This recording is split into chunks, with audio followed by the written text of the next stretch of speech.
All right, here we go. Right now, we have one of the hottest new female rappers to come out of New York in a very, very, very long time. Someone who instantly personifies New York as soon as you hear her rap. Scarlett, welcome to Vlad TV.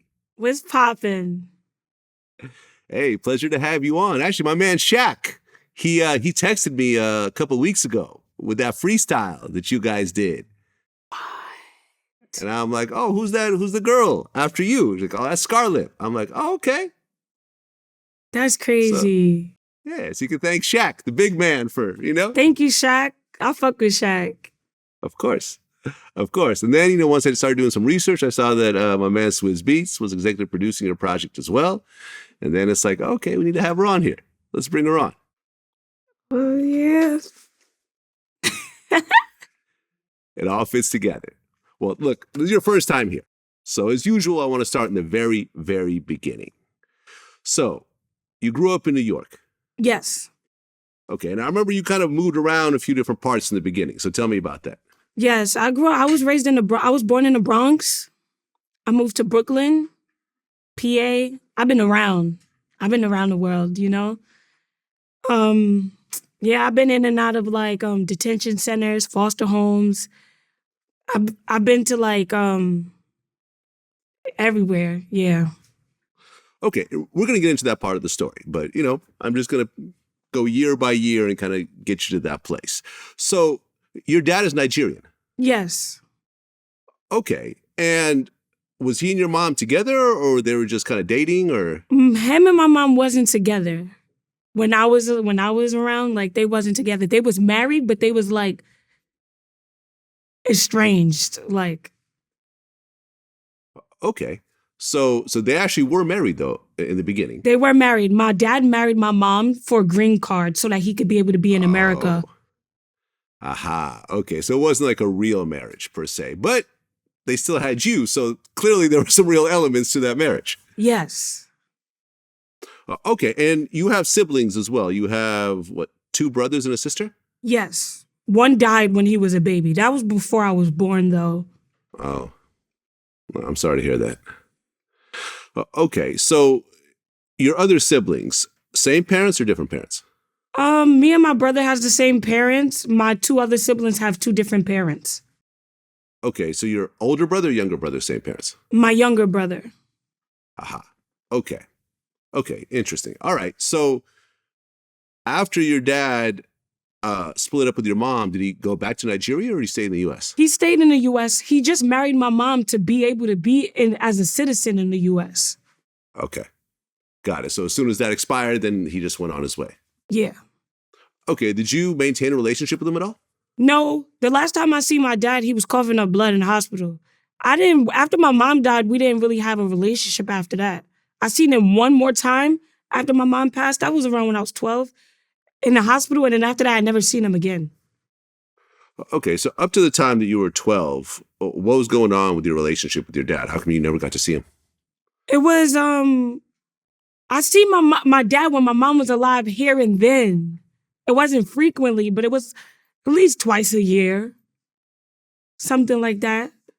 Yeah. Did that bother you at all, not having him around? Well, my dad was a kind of dad that he thought money could pay for his time being absent. So for his absence, he would give money, So it was and I was too young really to understand it all. Because every time my dad would come around, he would just shower me with gifts and stuff. Okay, and I guess he had a bunch of other kids in Nigeria as well? Yeah, I have siblings in Africa and stuff. Okay, how many total siblings do you have? Have you ever He said I had 12. I don't know. Okay. There we go. All right. Your dad was doing his thing, I guess. Gotcha. Okay. Well, if you ever go to Africa, you have a whole bunch of, half brothers and half sisters you can hang out with. That'd be a nice little moment, I guess.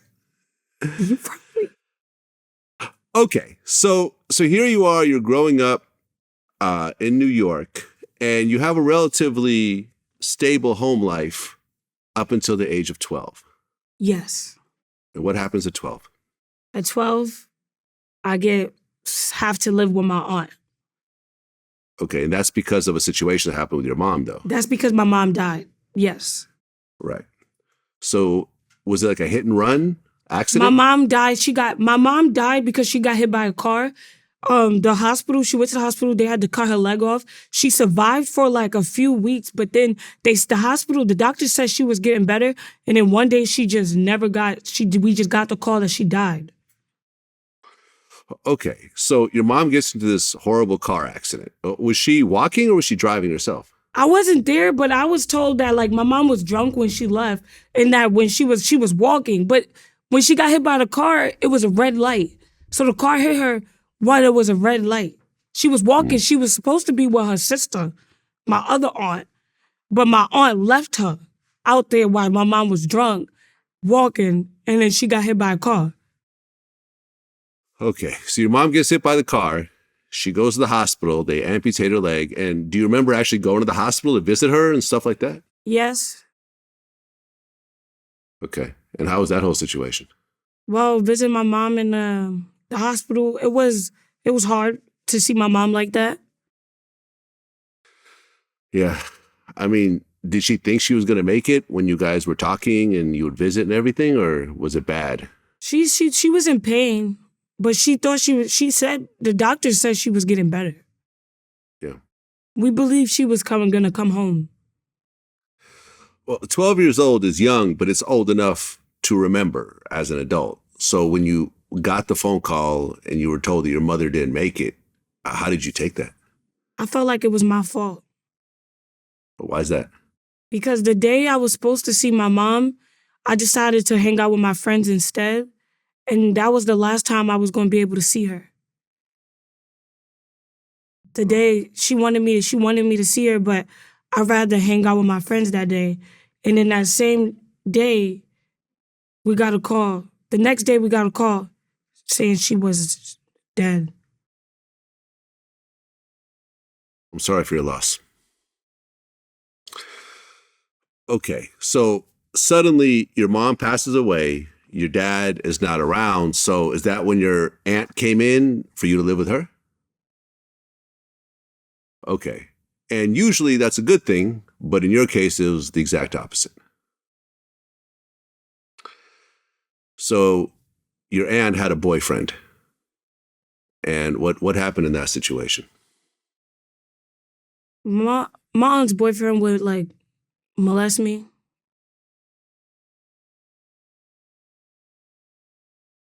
Drug me. Take advantage of me.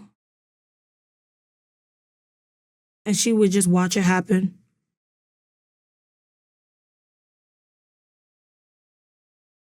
When you say drug you, what does that mean exactly? Drug my food, my drink.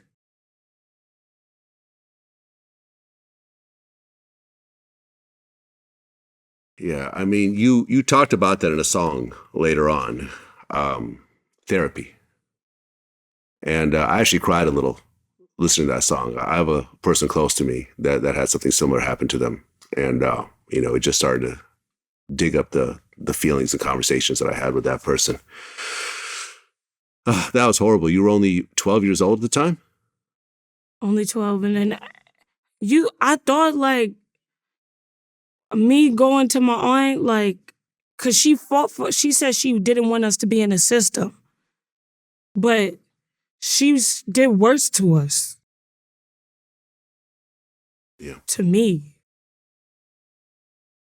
Did you ever try to go to like the school, to the principal or something, or maybe even to the police to report what was happening? I didn't say nothing about it. And like growing up in my home, they'd be like, keep it in the family, or they'd sweep it under the rug.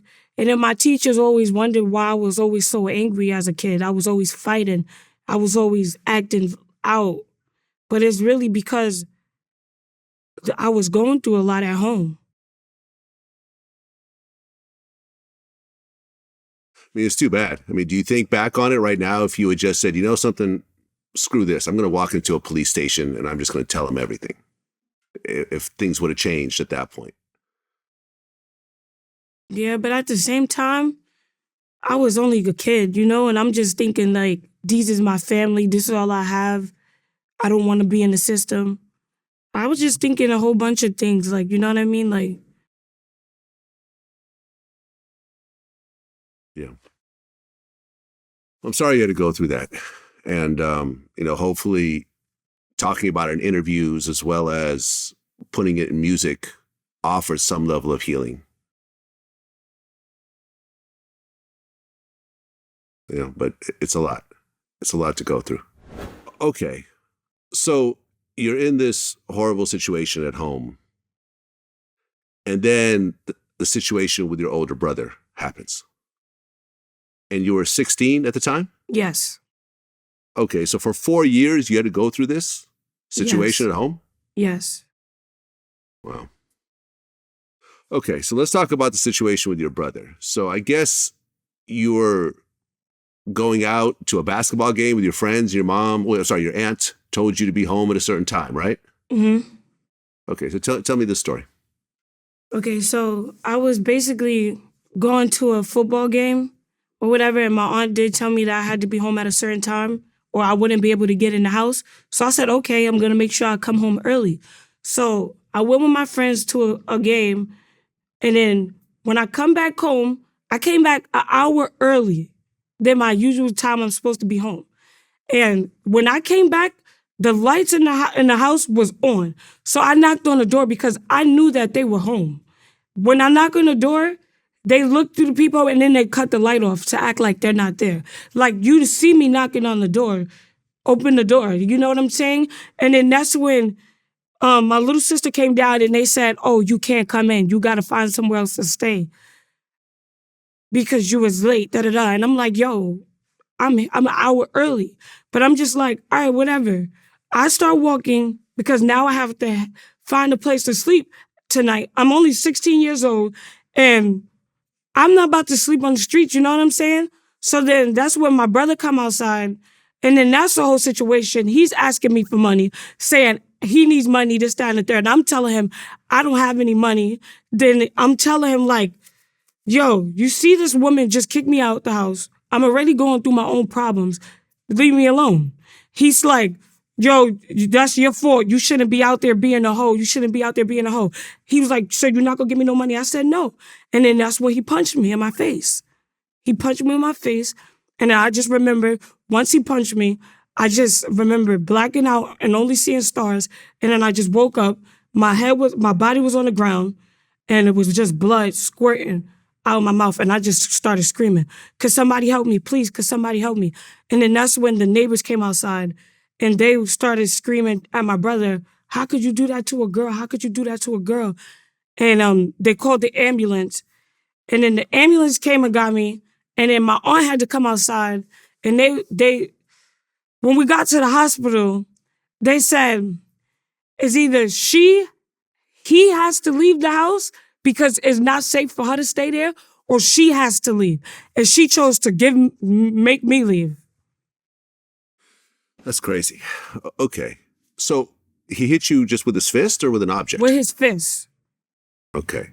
How many stitches did you have in your lip? I don't know how many stitches I had. But it was a lot. It was a lot. When you were in the hospital and you finally looked in the mirror and you saw the stitches and the dried blood and everything else like that, what went through your head? I felt ugly. I felt like, yo, this man just ruined me. He just made me ugly. And I hated looking in the mirror because I had a big, huge thing on my lip. Huge scar. And it was hurting. I couldn't eat. I had to eat through a straw for like weeks. Okay, so after this situation happened, you couldn't live in your aunt's house anymore. So that's when Child Protective Services came in and took you? Yes. Okay, and then they put you into the foster system. Yeah, and I was in detention centers as well because I was like fighting. I was in 8 different foster homes. Well, before I get into that part, did you and your older brother, the one that hit you, ever speak again after that situation? I went back home when I was 18. I came back and we did speak, but he never said sorry. He never said sorry? Never. They just Even said... though he's looking at you and he could see what he did to you just by looking at you in the face. Yes. How did you feel when he never apologized? I felt like he didn't care. I felt like he didn't care about me. Like, He just felt like he could just do what he wanted to do. He didn't care about it. That hurt me. But like they just wanted us to just move on. They said, let's just move on. We family. Let's just move on. Okay, so from 16 to 18, you were just foster home to foster home to foster home. And I've interviewed a lot of, women in a similar position where I remember one told me she lived in like 25 foster homes. And, After 18, I went back. Oh, okay. I went back in the system. I left the system. My caseworker told me not to and to not trust it. But I was like, I'm going back home to my family. I know that sounds crazy, right? But that was just my mindset. Then like, it was the same thing. So I left and I went back to the system. I stayed in there until I was like 22. Wow. I'm 22 right now. I'm about to be 23 though. Well, going through all these foster homes, were there nice families or were there some nightmares along the way also? In the foster homes, there was nice families, but then there was not so nice families. Like one of the family members I was at with this lady, she wouldn't take care of the kids. It'll be like, she'll leave the kids pissy and just smell like piss and filled in the room. And I had to sleep in the room with them. We all shared the room. She would treat her kids better than the foster kids. They'd treat us like shit and treat her kids better than how they treat us. Because they was just using us for checks. Right.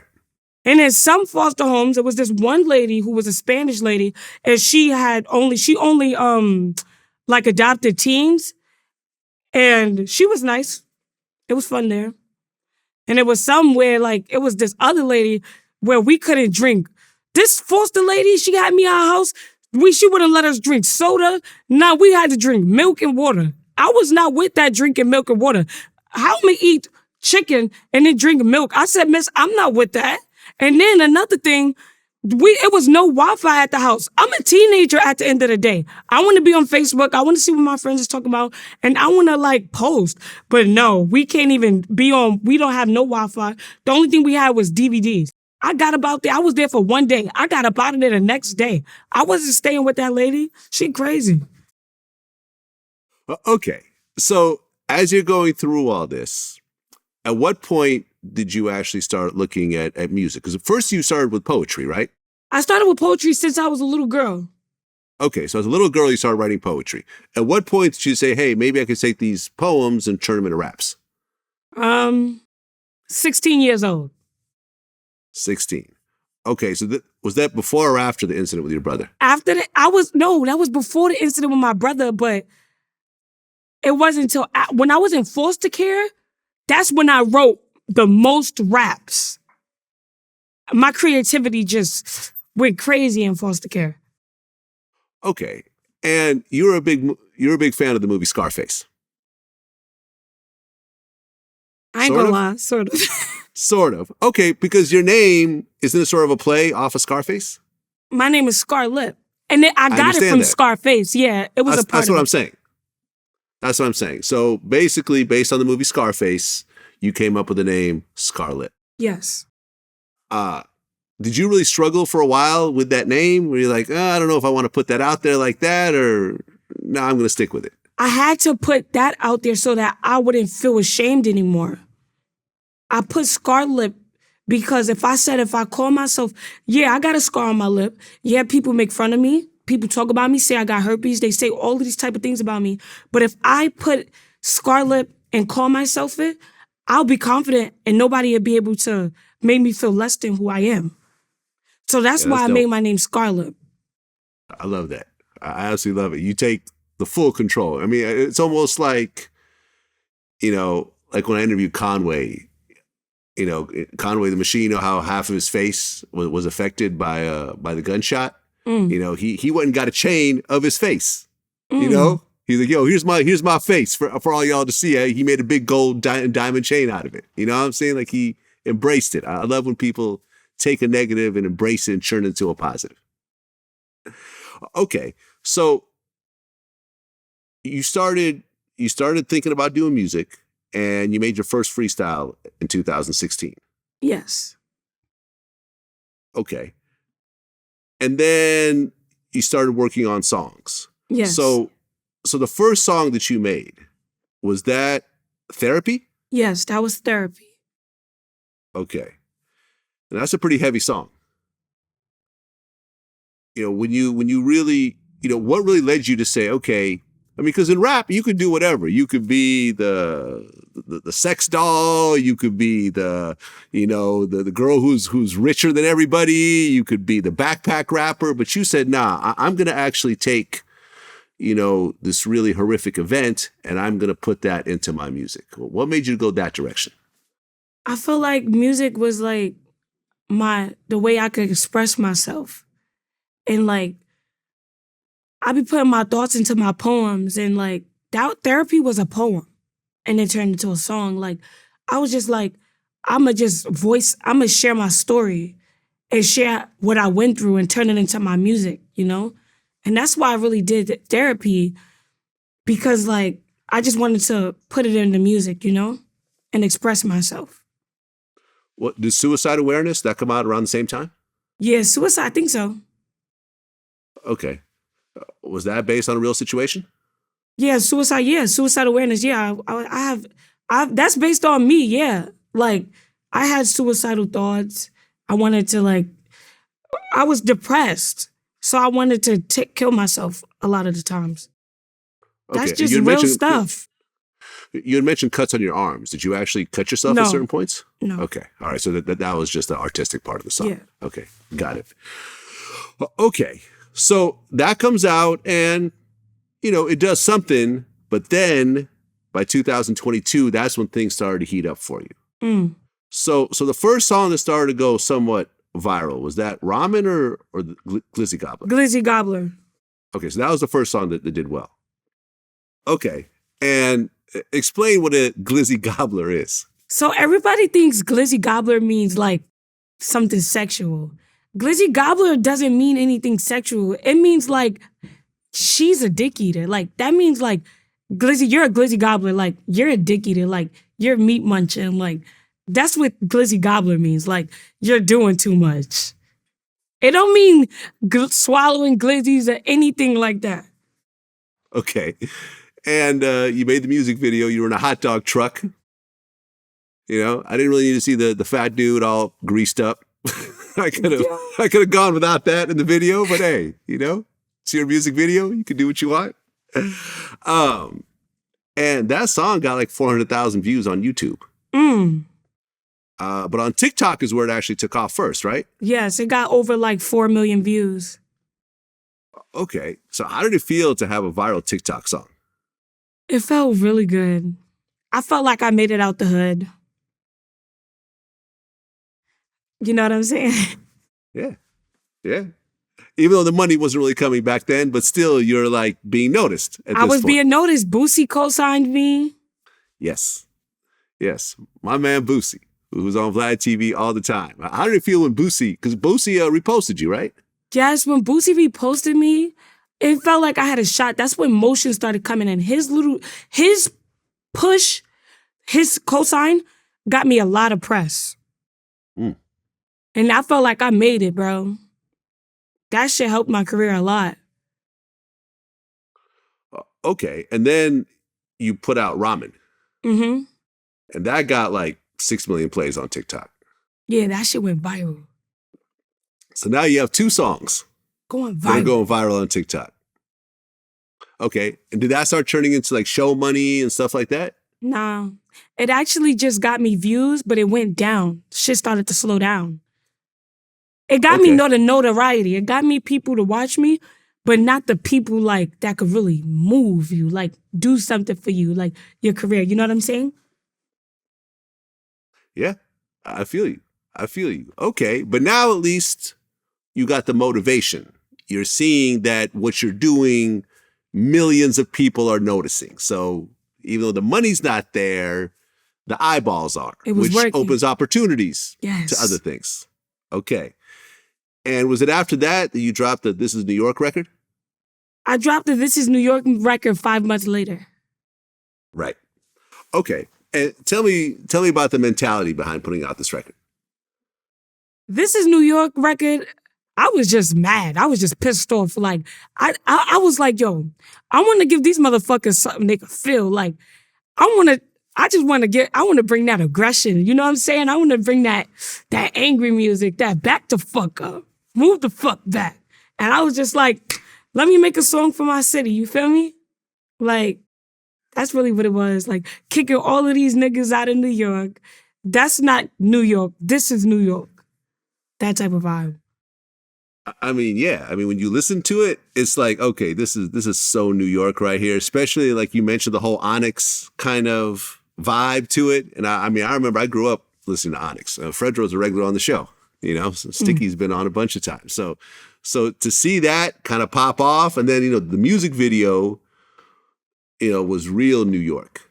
I noticed you went straight into the street with it. You didn't try to do a little fancy studio setup. It was like, all right, let's just actually film this on the block, with everyone around. And that video got like 1 million streams on YouTube already. Woo! At what point did Busta Rhymes reach out to get on the remix? Busta Rhymes reached out to me. He texted me. This shit was like 3 weeks ago or 4 weeks ago. That was when the record didn't even have 100,000 views yet. So like, he reached out, and I'm a hungry artist. You know what I'm saying? So when Busta Rhymes reached out to me, he sent me his number. We got on the phone. He said, if it's anything you need, I'm here. I got you. I said, could we get on a song? He said, let's set it up tonight. I'm there. You feel me? Yeah, I mean, listen, Busta Rhymes, the times that I've hung out with him, I remember we had a conversation this one time, and I was like, how often do you go to the studio? He's like, every night. I said, every night. Unless I'm sick or I'm traveling, I'm in the studio every night. And he has like 10,000 songs like on his phone. Like, it's crazy.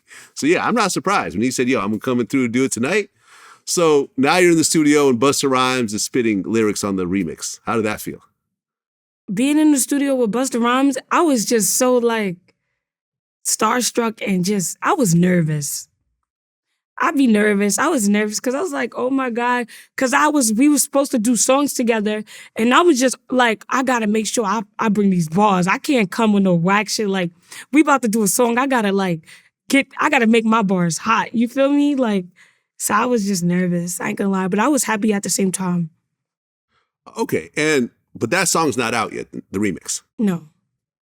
Okay. So is the remix going to be you and Buster, or is there someone else on the remix? It's going to be many versions of this remix. Aha. Okay.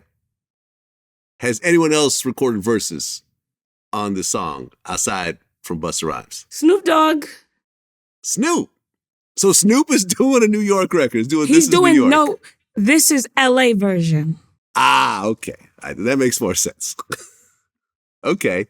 So there's a Snoop version, probably the same beat but a different chorus? Yeah, it's probably gonna be the same beat, different chorus. Okay. Anyone else? We got the whole New York. Jadakiss, I'm hoping the Griseldas. I want Cardi B to be on there. Well, Cardi B posted you recently. Yeah, she did. Right, and you freaked the fuck out. I saw the video. I was screaming when she reposted me. I was like, oh my God, I made it out the hood. I couldn't believe that. You know that? Yeah. Well, yeah, I mean, Cardi's the big dog right now in female rap. I mean, you could argue about it, but you could say she's number one right now. Man, that post changed my life. I love her so much. Yeah, she's dope. I've interviewed her a couple of times when she was coming up. I'm inspired. That's who I'm inspired by Cardi B. Like, really. Yeah, a lot of people should be. I mean, considering where she came from, like literally just stripping. Like, she started out as a stripper. She started from the bottom. And she raised bottom. her. Listen, Cardi started from the bottom and raised her way to the top. Anybody that got feel a way about that, or anybody, you're just weird. Like, everybody starts from the bottom. How could you not be inspired? Oh, yeah. Absolutely. How did you and Shaq actually hook up? Shaq slid in my DMs. He was like, yo, keep spitting that hard shit. It was like 4 o'clock in the morning. Something told me, check my phone. I looked and I see Shaquille O'Neal text me. I said, is this a dream? Is this real? I started jumping up, going crazy. And then I said, yo, is this really you? He sent me a whole video saying, Scar, keep spitting that hard shit. It's time for you to take over New York. And look what I'm doing. Look what I'm doing. Oh, yeah, no, he sent me that video, the music video, right? And he's like, yeah, just reminding people, who the best athlete rapper ever is. You know what I'm saying? And another thing, Boom. one thing I'm going to say right now, what people don't know is Shaq sent my music to over 50 DJs. He sent it to me. Yeah, he sent it to me. I mean, listen, it's funny how people don't give Shaq his credit, because I believe that he's the only athlete to actually have a platinum rap album. I think he has like 1 or 2 platinum albums and a gold album. Like he was really putting out big songs in his heyday. He has songs with Biggie and Wu-Tang and everybody. So yeah, and he really spits. And he's rich as fuck on top of it all. You don't have to do this. Like, he's clearly not doing this for the money right now. Okay. And then you got on Funk Flex. You got a freestyle on there. How nervous were you with that situation? I was very nervous. I bet. Damn, because he don't like everybody. And if your shit whack, he gonna tell you, like, yo, he don't even let certain people up on his platform. Right. So I knew I had to come correct. Yep. Okay. And Swizz Beatz was working on his project, Hip Hop 50 Volume 2, and you got on a song, Take 'Em Out, which actually had, it was a redid intro from Onyx, Throw Your Guns. Mm-hmm. So kind of went with the whole Onyx theme of some of your other music. So how did you end up hooking up with Swizz Beatz? So listen, Swizz Beatz saw my story. I have 3 videos pinned on my profile, and it's like me sharing my story and stuff. Swizz Beatz shared the story of me when I was rapping about being a black girl. I seen him share it, and you know me, I'm a hungry artist, so I'm gonna get on it. I slid into Swizz Beatz DMs, and I said, hey, Swizz, thank you for reposting me. I know you used to produce for DMX. DMX is my big inspiration. Do you think we could work? He was like, keep working, keep working. I love what you're doing, but keep working. I said, all right, no problem. I'm gonna keep working. Not even 4 days go by, he texts me back, we need to work. Mm. You know it. We working. And now I work with Swizz Beatz. Right. He's actually going to be the executive producer of your album. Yeah. Which is, I guess the EP, Scars and Stripes. Yes. Okay. So the song Take 'Em Out, which features you, Jadakiss, and Benny the Butcher. Did he send that to you already done, or how did the song come together? This came together. He told me last minute. Swizz Beatz calls me and he's like, yo, I need you on the album. I need your verse done by tonight. I'm like, Swizz, how we gonna do that? I got 2 radio shows, 2 record label meetings, and I got a booking tonight. How am I gonna get that done? He like, yo, we need you on it. So now I'm like, oh God. So I finished my two radio shows, my 2 label meetings. Now it's 2 o'clock in the morning. I gotta go to my booking because I gotta get paid. You feel me? I gotta get my money. After that, we head straight to the studio. We get to the studio around 3 o'clock in the morning.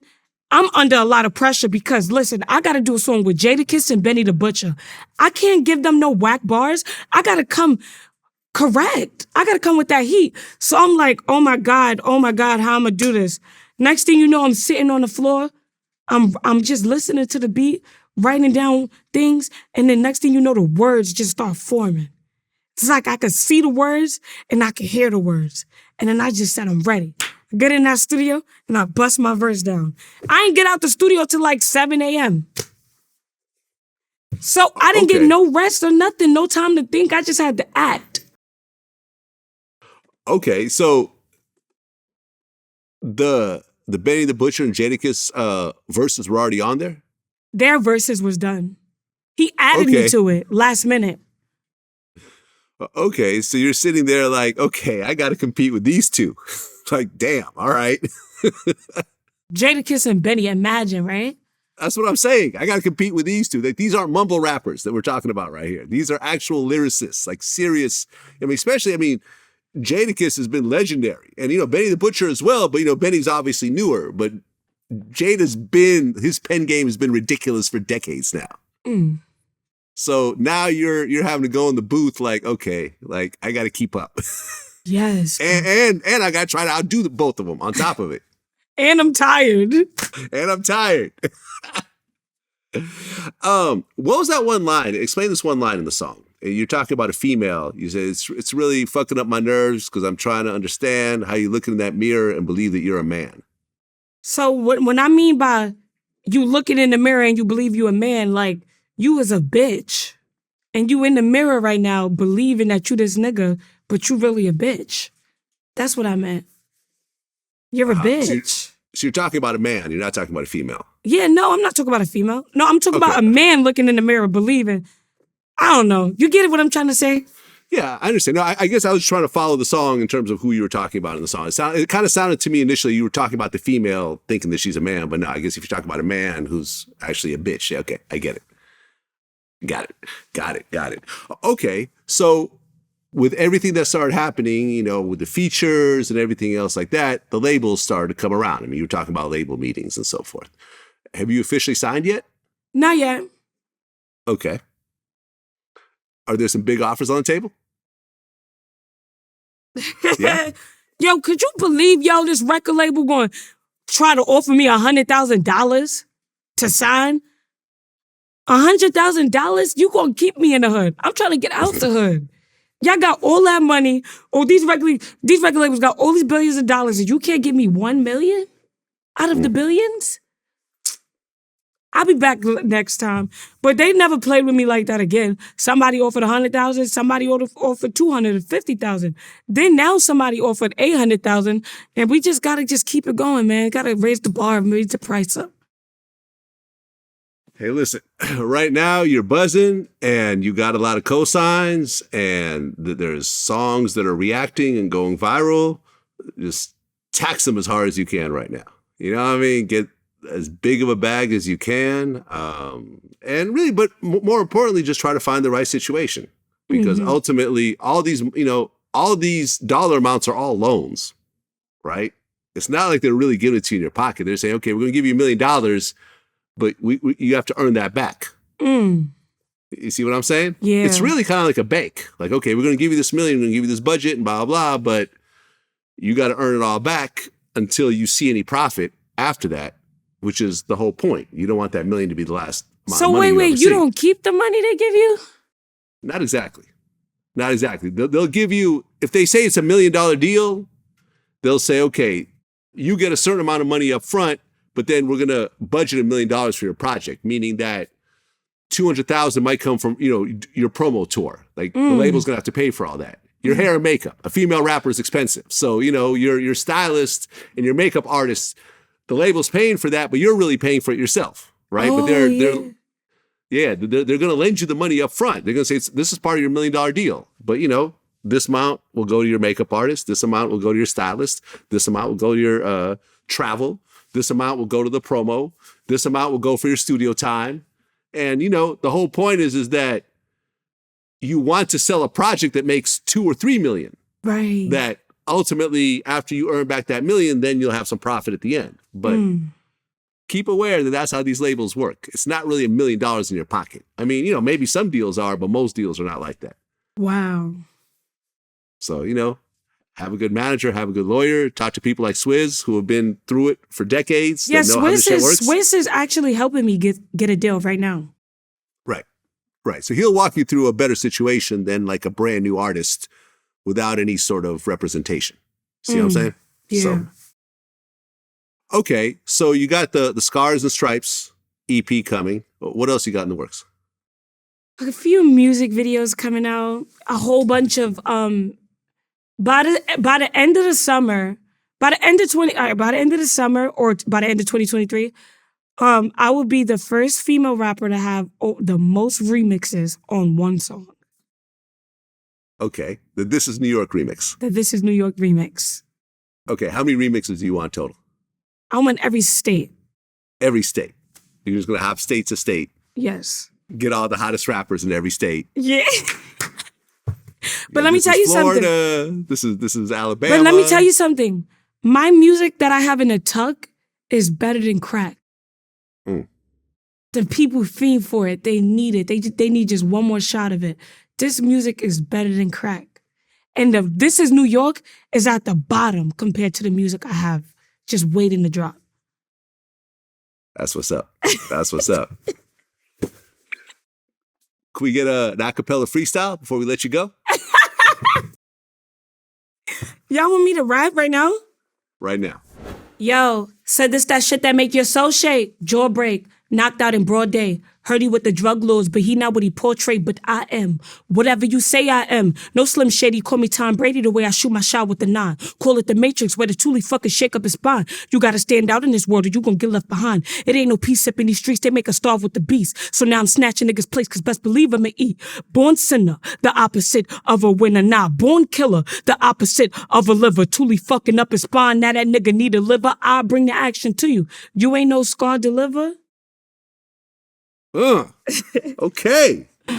There we go. Scarlett, thank you so much. Listen, congrats on what you've accomplished right now because you really defied the odds to get to this point. You've used so many negatives and turned them into a positive where someone that wasn't as strong as yourself would have just succumbed to a situation like that, be it through, depression or drugs or whatever else is there for when people are going through these tough times. If you actually turned all that and flipped it around, I love how you said that you took the scar on your lip and said, yo, I'm going to name myself that. So no one could ever say anything about that anymore because it's part of my name. And the love that you're getting, I think is because of the authenticity that people see in your art. It's not for any other reason because it's not like, you had the connections to connect you with all these people and there was someone that was walking you through the door. People were just seeing the raw talent and saying, yo, I want to be part of this. And I expect a very long and successful career for Scarlett in the years to come. Thank you, Vila. I really appreciate that. Of course. Wishing you all the best. Peace. Thank you.